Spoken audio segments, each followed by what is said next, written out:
So a very warm welcome to our webinar today. You're being hosted by the Conservation Leadership Programme with Fauna Flora and ACBK. My name's Chloe Hodgkinson. I'm the Head of Learning and Partner Development for Fauna and Flora. I'm absolutely delighted to introduce you to our two speakers today. So our first speaker is Catherine Weller. Catherine is the Director of Global Policy at Fauna and Flora. She's a lawyer by training, but her and her team are responsible for leading Fauna and Flora's work, leveraging national and international policy for conservation goals. Catherine plays an absolutely pivotal role in Fauna and Flora's preparations for these big multilateral environmental agreements, and that's for climate, biodiversity, and for wildlife trade.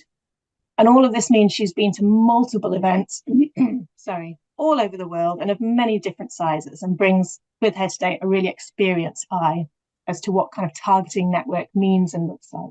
I'm also thrilled that our second speaker will be Vera Voronova. So Vera is the Executive Director at the Association for Conservation Biodiversity of Kazakhstan, so ACBK. She's also the chair of the very successful Altyn-Dagli Conservation Initiative. And she's the recent winner of both the Earthshot Prize and the Midori Prize for outstanding contributions to conservation. Vera is a very experienced hand at partnerships and network building to kind of create these strategic conservation initiatives. And is going to be sharing with you lots of lessons learned in terms of how she's leveraged the possibility of these kind of big conference events such as COPs, as well as the smaller ones. So I'm delighted to welcome them both. And I think I'll hand over to Catherine to get us started. So Catherine, over to you. Thanks very much, Chloe, and good morning, good afternoon to everyone listening, wherever you are in the world. We titled this webinar with some words that you are going to hear throughout our hour together: purposeful, targeted, preparation. And the idea today is that we're going to offer a bit of a structured way of approaching attending a conference where you want to do purposeful networking, a conference where you're going to be connecting with other people. So on screen now is roughly the list of the things that we'll be discussing, but the aim is to bring these things alive as well with anecdotes and learnings that both Vera and I have obtained from all our experiences, and dare I say, from making some mistakes along the way or making some wrong assumptions. And so the first assumption I want us to challenge today is that you'll just manage to bump into the right people while you're at a conference with no specific effort. And so to illustrate that, I thought it would be interesting to look at some of the overwhelming numbers of people that might be attending some of the conferences that you'll be at. So as Chloe said, my job is policy focused. So I've drawn mostly on examples from that world. So here you'll see that at the most recent climate COP, there were over 50,000 people. And that's not even the record attendance number for a climate COP. They're also in huge venues, multiple buildings. People are going to be scattered across the tens, if not hundreds, of side events that are happening simultaneously at some of these really big events. So, you know, it really is very easy to get lost in the crowd. But even at a more niche, technical focused event, there are still too many people for you to be sure you'll be able to talk to all of them. So a colleague went to a conference specifically about avoiding plant blindness in conservation, and there were over 200 people there, for example. So hopefully today we'll talk about things that will stand you in good stead, whether you're going to one of the really massive ones or one of the smaller ones as well. So a question for you. Put yourself in that place. You are off to a conference tomorrow, and I want to know what is in your mind. How are you feeling? So if you can pop some of your reflections into the chat, we'll pick up on those in a little bit. I'm going to keep talking, but if you can, just share in the chat how you might be feeling if you were setting off for a conference tomorrow. So, as I say, we called this webinar today Purposeful Networking. you're faced with a conference with huge numbers of people attending, and to avoid just having to get lucky that you bump into the right person, you're going to have to be proactive. Get yourself in front of the people who really are going to serve you and serve your objective for even being there. So we hope today that you'll take away some tips for no longer leaving it to chance, this hit and hope approach that is depicted on the left here with the scattered pins. But by being more purposeful and more focused, you'll have a better shot at hitting your target, which is the image, of course, on the right. So let's come back to what you guys were thinking when you were posed with that question. You're off to a conference tomorrow. How are you feeling? Now, I actually can't see the chat. So Chloe, I wondered if you could read out some of the things, please. Yeah, we had a lot of nervous, excitement, energetic, energized, occupied, anxious. Yeah, so a combination, I think, of nervous but also excited, and then kind of a bit of concern about people putting themselves out there, maybe a bit of intimidation as well. Okay, well, I think we're going to be able to address some of those nerves. It depends, I suppose, what your attitude to going to a conference is. If you're thinking just it's about getting there, attending, and coming home, then some of your nerves might be about the travel arrangements, and that would be fine. But I want to expand that approach, that mindset, to make it a bit of a longer chain of activities. And you'll see here that, in fact, you start a long time before you actually get on that plane or that train or in your car to go to a conference. There are at least 2 steps before you travel. And you'll notice also that in the last bubble, it's not just about coming home, it's about coming home and following up. So you can't just immediately forget about the conference and all the networking and conversations you've had. You do need to follow up. And going on to the next slide, this is the same chain, but it's where it's kind of where to put your energy. And today we are going to talk a lot more about this preparation stage of this chain. And the suggestion I have for you is that purposeful networking really starts ahead of day 1 of the conference. It starts when you begin weighing up whether to attend, and that could be several months ahead of the conference. And a lot of your energy will need to go into preparation. And that is my number 1 tip. Planning and preparation are key to purposeful networking. So I talked about setting objectives as that first step of preparation. Now, working with colleagues and partners, when I ask them, why are you going? What is your objective for this conference? They often say things like learning, new collaborations, meeting and impressing donors, or getting recognition for the work or the project that I'm leading. That's also known or phrased as visibility. But we can probe into that a bit further and think about visibility with a specific audience. So these are all valid objectives. Obviously, from the world that I inhabit, I would add one more, which is about having a specific advocacy impact, really landing a message. But again, I need to know who I want to land that message with. So being clear on your objective is really important, because it will dictate how you plan to spend your time at the conference. It will also help you when you get back and you evaluate whether it was worth your time going. But even during the conference, it can help you evaluate at the end of each day whether you are achieving your objectives and whether you need to course correct. So if, for example, your objective was getting specific people interested in a new collaboration, but you realize that on day 1 you spent all of your day as a passive participant listening to other people present, or you got drawn into a wonderful time catching up with old friends, then arguably you're still achieving something, but you're not focused on your objective and you're not doing purposeful networking with that specific objective in mind. So setting objectives for your conference attendance and your networking is really important. That takes us on to who. In some of those objectives that I was just talking about, it is quite clear who you're trying to target, or at least the generic type of category of people who would be most useful for you to be spending your time with during the conference. I mean, probably the reason you're going is because you think that there'll be highly relevant and really interesting people there.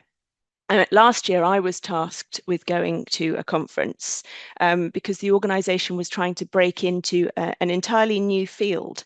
So my role was to identify people that I could learn from at that conference with the specific idea that I wanted them to introduce fauna and flora to their organizations, and beyond that, other people who would really give us a from the ground up flavor of what it was like to work in this particular sector.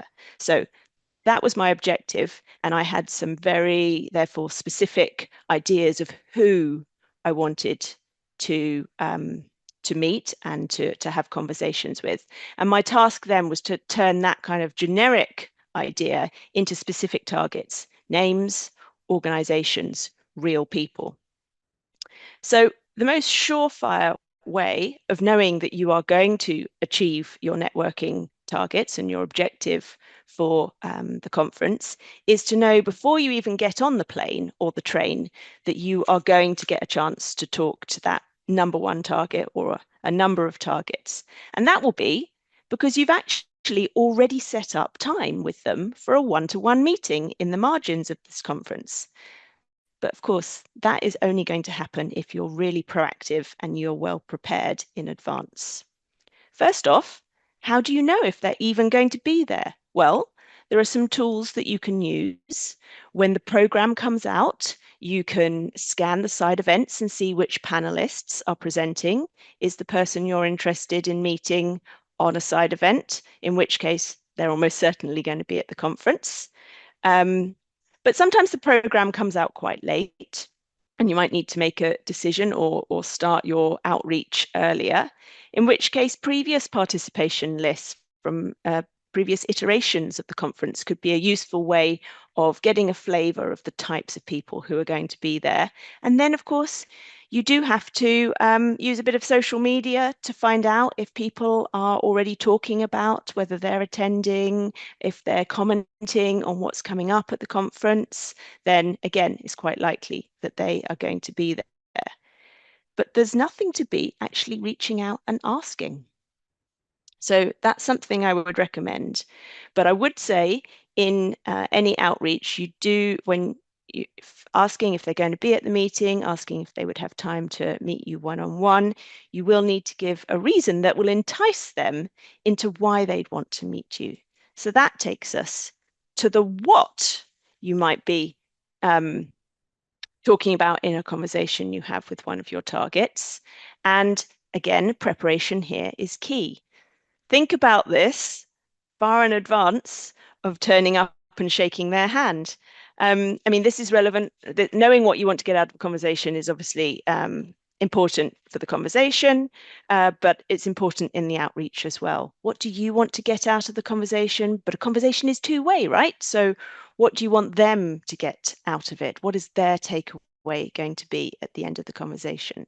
Make sure you have the materials to inform you what you need to get out of the conversation. I remember a really good example of this when I was at the last Biodiversity COP, and we had a meeting set up with a government official from one of the countries that Fauna and Flora works in. And we had a really clear briefing from the team that had asked us to have this meeting. We had some opening remarks about how a recent activity that the team had done with the government had gone really well. We also had a few topics that we were at all costs to avoid because they were particularly contentious. But most importantly, the team were clear with us on the key ask that we had to make, which in this instance was to get this official green light to complete formalities for a new site director to be appointed. Now, that's very specific to that example, but I'm hopeful that it shows that having some clear ideas about how you're going to manage the conversation and what information you need for it ahead of time will make sure that that conversation is more successful. And you know, even if it's not as formal an ask as the example I just gave, do be clear in your own mind what you need to come away with. Is it some information from your target, or is it simply a commitment to have a follow-up call so that you can progress the relationship? Now, setting up a one-to-one meeting, you do need to pin down both the when and the where when you're going to connect while you're at the conference. So you are going to have to factor that in as you are planning your own schedule. There'll be many claims on your time. There'll be interesting presentations that you do want to hear. Maybe you've got your own speaking slot. Other meetings that are floating around, not yet pinned down the time for those. And of course, the person you're trying to set the meeting up with, your target, will have a similar busy schedule. So there might be a bit of to and fro, or this target might be such a priority that you'll take the time they offer you and then work your own schedule around it. But again, I've talked about how some of these conferences are at huge venues. So there's also the where you're going to meet for your conversation. Now, you might have to leave fixing the exact place until you get there because it's unfamiliar to both of you. You don't know exactly how the venue will be set up, but also you might just want to make sure that you've scoped out where the best coffee is before you set where you're going to meet. But it might not be about coffee. It might just be about having a landmark. I remember when we were at the Global Environment Facility Assembly in 2023, and we set up a load of meetings with people and told them to join us at the Black Tent. Now, this black tent was at the top of the escalator you got on from the entrance, take you up to the first floor. And so it was something that everyone attending would have been past and therefore be familiar with. But it also had the advantage of being near a couple of banks of sofas. So we said, meet us at the black tent, and then we would, of course, once we'd met, move over to the sofas, which were a bit more comfortable, a bit more easy to sit down and have our chat. So when you've got this opportunity to set up meetings in advance, do think about the what, the where, and the when. Now, not everyone is going to respond to your outreach, and of course, there'll be some really interesting people who you happen across while you are there, and that's great. But give yourself the best chance of a good conversation with people that you are likely going to find interesting. If there's a side event that's clearly going to attract people interested in X and you're really interested in talking to people about X, give yourself the best chance of having some good conversations. Arrive early at that side event so that as other people arrive, you can be seeing who's coming in, approaching them, making a connection. It only has to be a short conversation, but it will make it easier to circle back and have a conversation with them either immediately after the event or, of course, during the following days of the conference. Try and plan your schedule so that you're not having to rush off immediately that event ends, so that you can benefit from the scenario where people are milling around at the end. Or indeed, you know, in the corridor outside as people exit, that's sometimes a good place to nab them as well.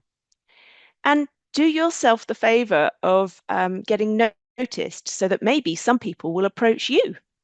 So we always say that if you can ask a question in the Q&A session of a side event, that's really advantageous. But be sure to introduce yourself, which organization you're from. If you can, stand up to ask your questions so that people can see you, they can see what you're wearing. We'll come back to that point later. All of this so that people can identify who you are, that you are interesting, and then hopefully they themselves will come approach you later. Now we come to the last stage of my suggested mindset journey for purposeful networking at a conference, which is the bit afterwards. The best relationships, of course, are the ones that endure. So in fact, you probably have only managed a shortish conversation. There'll be plenty more information to exchange. Either way, my biggest tip here after the conference is to not delay in following up. My rule of thumb is to not leave it more than a week after meeting them. Now, to be honest, this is what I do. I have a template email, and then I've got that set up before I set off for the conference, and then I can reproduce it and obviously tailor it. But the bulk of it's there, so it's not looking at a blank page. You might refer to a joke that you shared in your conversation, or, obviously the topic that you discussed. And you might want to tailor it so that you're reiterating the specific agreed actions, whether that was sharing specific publication or making a specific onwards introduction. But the more personal you can make it, the more memorable, of course, you will be. An example here is last summer at the UN Ocean Conference. I actually got lost on the way to a side event, which was on one of the ships in the harbour. Now, I'm not generally recommending getting lost, but I did, as it happened, bump into somebody else who was lost. And it turns out that that lady works in a policy space that's very relevant to our work. So I got her card, and then in my follow-up email, I obviously referred to our experience of wandering around the quayside looking for the event. And she responded straight away to my email in a really friendly way. So I'd obviously, with that reference in my email, I jogged her memory as to who I was. So that was, a really positive example of prompt follow-up working out well. So we've come to the end of this journey about proposed ways of ensuring that you do purposeful networking. I can come back later with some further specific tips from my experience, but now it's time to hear from Vera, who, as Chloe said, is a real veteran of these international conferences. So let's hand over to Vera. Hello, everyone. I'm really glad for this chance to be part of this webinar and to share about my own experience to be part of the big international events. And thanks a lot, Katrina. I think this was really great capturing, and maybe some of my messages would be overlapped, but I hope not too much, and I can add value to your presentation. Yes, as was said, I'm from Kazakhstan, and I had experience to be part of the different international events, including conference and the meetings of parties of the different convention. And I tried to, I think preparing this presentation was even great exercise for myself, because I didn't realize what really worked well and didn't, because we never usually do this analysis for ourselves. And I found this very interesting to take out some of those ideas from my head that I experienced. So as we already said, like not all events are the same. And I think our networking strategy very much depends on the type of events. And I think it's also important to understand for which audience you are prepared for. For what I experienced from the different events, for example, like conference specialized on the different topic from conservation, and also very much similar for me would be meeting of parties of the Convention for Migratory Species, is they bring more technical and science-oriented audience and like people, and there is a good space for more deeper connection, chances to build it more for this joint collaboration in the future. And then if you come for the meeting of parties for the Convention for Biodiversity, then it's absolutely bigger events, like more people, and usually those scopes, they are about when parties and the big organization they bring a big commitments, launch a huge ambitious initiatives, and of course those events they bring a big international organization. There are more donors, and of course there is a broader partnership there. And like climate conference, absolutely huge, complex, very difficult to navigate, very competitive from the events. But for me, this event is very much good if you want to engage with the corporates and the banks in any case. I think there is a good space for that. Just a second. Okay. Then preparation, and as Catherine already said, I think it's usually very easy to get a list of attendees. On the conference website, they usually have agenda and you can identify speakers on the different sessions by name. For the COPs, usually you have a schedule for the side events. Also, usually there are some names, sometimes just logos of organization who organize the side events. And for the COPs specifically, it's even more easy because before start of the event, they publish list of registered attendees, and it's easy to identify who is there. And of course, like when you look for the agenda and the side events, then you can identify who can be realistically engaged with. Of course, you can approach people directly, come for the side event, and find those people who you need to connect with. But also very much good point to use the network you have and ask people, them who you know already, who knows you very well, to make their relevant introduction. I think this works really well. And also what I did, and I'm sure many people also do, is try to be familiar with the people who you're going to meet and maybe visit their LinkedIn webpage, and at least you can learn more about their professional profile, and also you can even see how they look like. And I think like a small joke here that sometimes it happens that people, they don't look like they are put in their profile picture. And I even realized that the banner we use to promote this webinar is using my picture, which is date back from 2013. And I also don't look like on this picture. And but anyway, it can help. And I think most important from the preparation and to prepare your pitch. And I think this is not very much easy. I know only few people from my conservation community I know that who has this talent, natural talent, to speak and the balance when they can be quick but inspiring on the same time, when they not go to details but still give a very good overview about themselves, about the project they do. But this is something about not to be talented to do, but this is about to train yourself. And what I've been trained for some of the events is your pitch should be really, you need to train your pitch for 1 minute.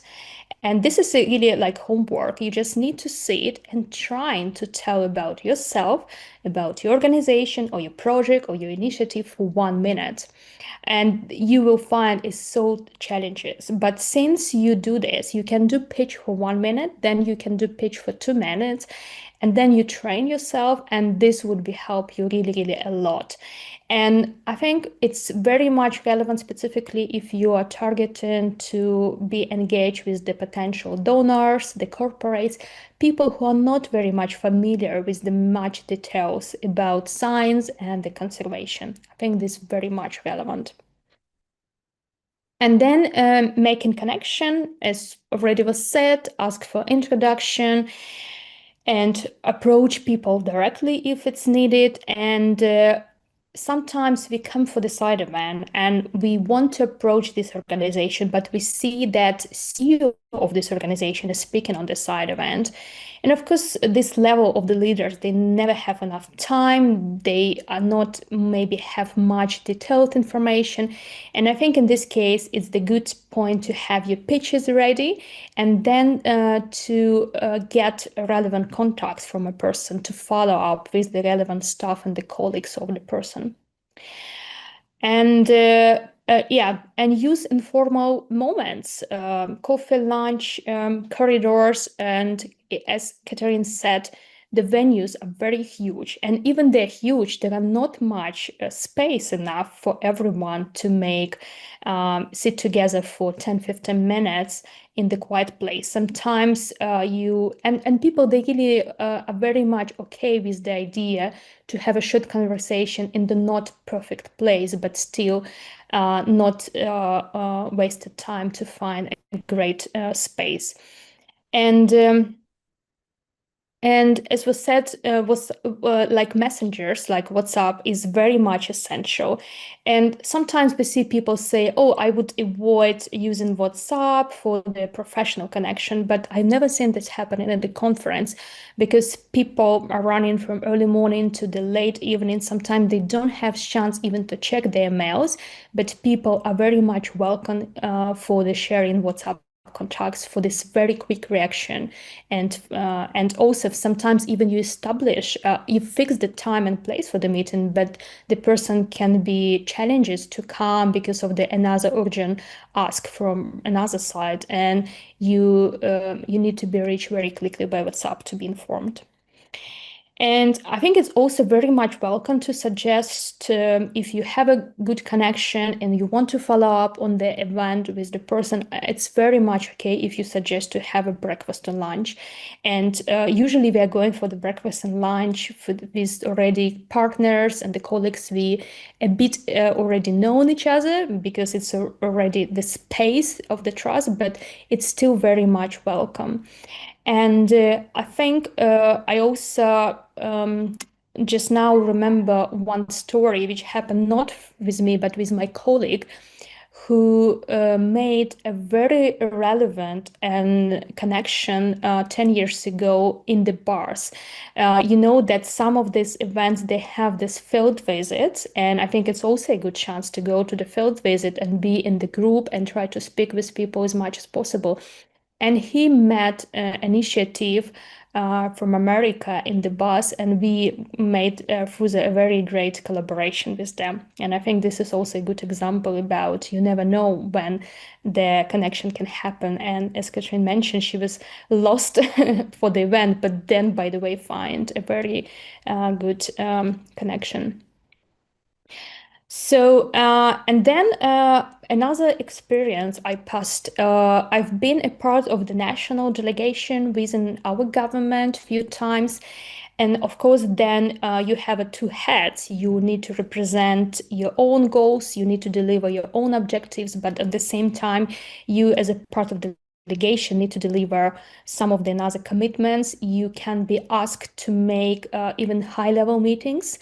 And I think this is exactly about not to be shy, approach countries and the other delegation by coming even on the end of the panel session to where their seats are identified and make the connection. And also, ACBK, my organization, we are part of the BirdLife, and for us, very much brings a lot of value, because BirdLife partnership present with many countries, and the many BirdLife partners has a good connection with the governments in their countries, and usually we use this bridge to make a connection with other delegation where is needed. And then I thought about that it's happened with me as well, when you are only the one person from your country in the big international organization. And this means you represent not only your organization, but you represent your country. And then this networking is become to be not just your own objectives, but becomes is a national asset. And it happened when you talk to the person and you understand that his project or his organization is not very much relevant for collaboration with you, but you know somebody in your country who would be very much willing to make this connection. Then you make a follow-up connection, and I think this has bring additional value to your presence on the big international conference and the events. And I think my last points is like to conclude, be intentional, but at the same time, very much flexible. And as was said already, I think follow-up is very quickly after you come back home. It's very much essential.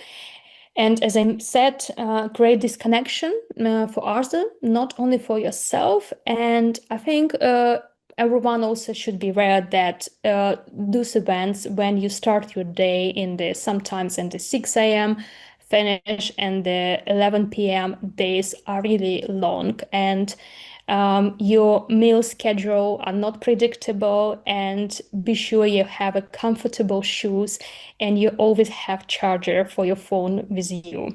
And this small pieces to your success participation.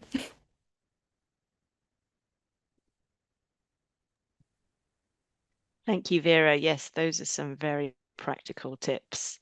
I'm going to follow up with just another couple of thoughts from my side on practical tips. Being noticeable and being memorable. There I'm talking about what you wear, actually. As we've said, there's so many people, you're just one in a sea of faces. Make it easy for other people to identify you. Imagine that you've bumped into somebody and you've asked them if they can make an introduction for you, and they find the relevant person, and then they need to find where you are. If you're wearing a more colourful jacket, that will help them see you across the room.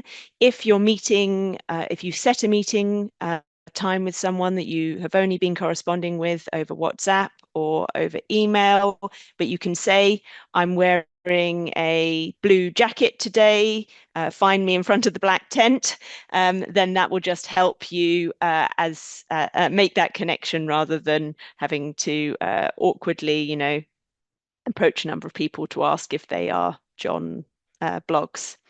On the topic of what to wear, a note on lanyards. This is standard conference attire, right? You get given a lanyard with a badge on that says your name and your organization. Great, but far too often they're dangling somewhere around someone's tummy button, and they're usually back to front, so you can't rely on them to see who they are, nor can other people see who you are. So a visual prompt might be helpful. So I often suggest to colleagues that they take their Fauna and Flora lanyard with them and they wear that with their conference badge, because it just will help people immediately identify that you work for Fauna and Flora. And also, again, let's say you've bumped into each other in the morning and then again later in the afternoon, you'll just help them avoid that awkward moment that they've forgotten exactly who you are, because it's on your lanyard. They'll remember you're from Fauna and Flora. So that's just a couple of practical tips. Another one is about being smooth. So I say be smooth. Again, it's an element of being well prepared. Vera talked about exchanging contacts over WhatsApp, and I do agree that is very much the way it is done now. But some people do exchange business cards.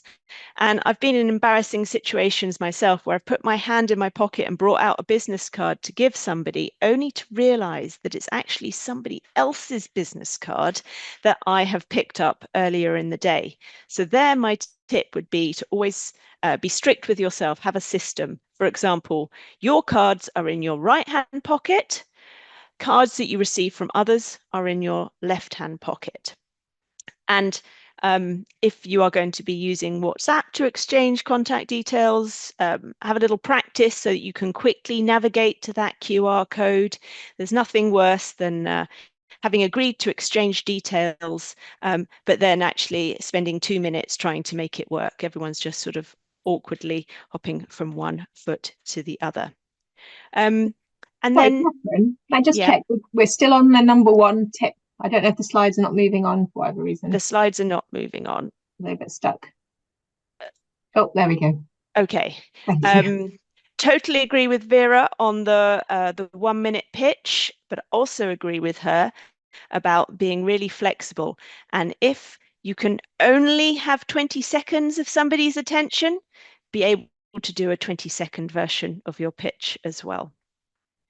And I mean, at the end of the day, we're all humans, and finding a human connection is going to be the way that both of you will feel good about the conversation that you've had. I gave, that example earlier about getting lost together. But the other thing about being human is reading people's body language. And if they're running late for their next event, and they're trying to, in fact, extract themselves from the conversation that they're having with you, well, try and be respectful of that, because, we all have busy schedules. We all have competing agendas. But perhaps you could propose that you walk with them to their next event, and that you talk on the way. When we run in-person conference preparation workshops, one of the exercises that we actually get everyone to do is a fast walk down the corridor while giving their 20-second pitch. And this is a scenario I've witnessed many times.